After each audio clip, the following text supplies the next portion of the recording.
Hi friends, మీరు చూస్తున్నారు గుడి గోపురాలు విత్ మీ కృష్ణ. ఈరోజు మనం కర్మన్ఘట్లోని ధ్యానాంజనేయ స్వామి టెంపుల్కి వచ్చాము.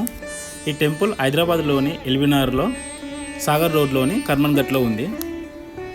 ఈ గుడిని క్రీస్తు శకం 1198లో నిర్మించారు. కాకతీయ రాజు ప్రోల వేటకు వెళ్ళి ఒక చెట్టు కింద విశ్రాంతి తీసుకుంటున్నప్పుడు రాముడి నామజపం విన్నాడు. ఎక్కడి నుంచి వస్తుందో వెతుకుతున్నప్పుడు మూలంగా కూర్చున్న భంగిమలో ఉన్న రాతి విగ్రహాన్ని చూశాడు.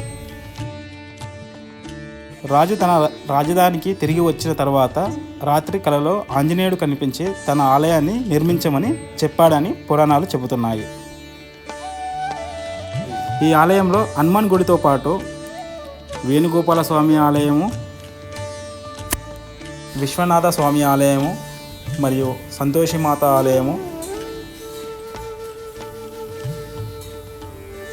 మరియు కోదండరామస్వామి ఆలయము,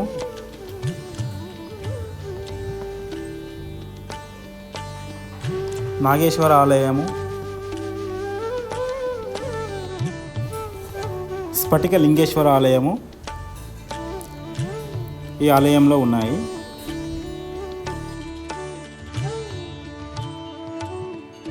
ఈ గుడిలో శివలింగం కూడా ఉంది. అభిషేకాలు కూడా చేయవచ్చు.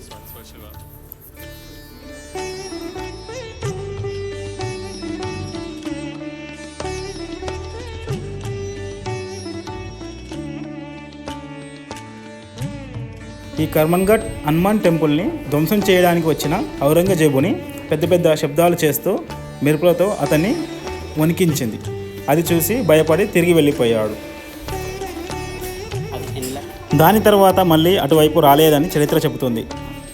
అంత గొప్ప చరిత్ర గల ఆలయం మన కర్మన్ఘట్ ఆలయం. జై శ్రీరామ్, జై హనుమాన్. ధన్యవాదాలు మీ అందరికీ. మీరు ఇలా సపోర్ట్ చేస్తారని కోరుకుంటూ మీ కృష్ణ.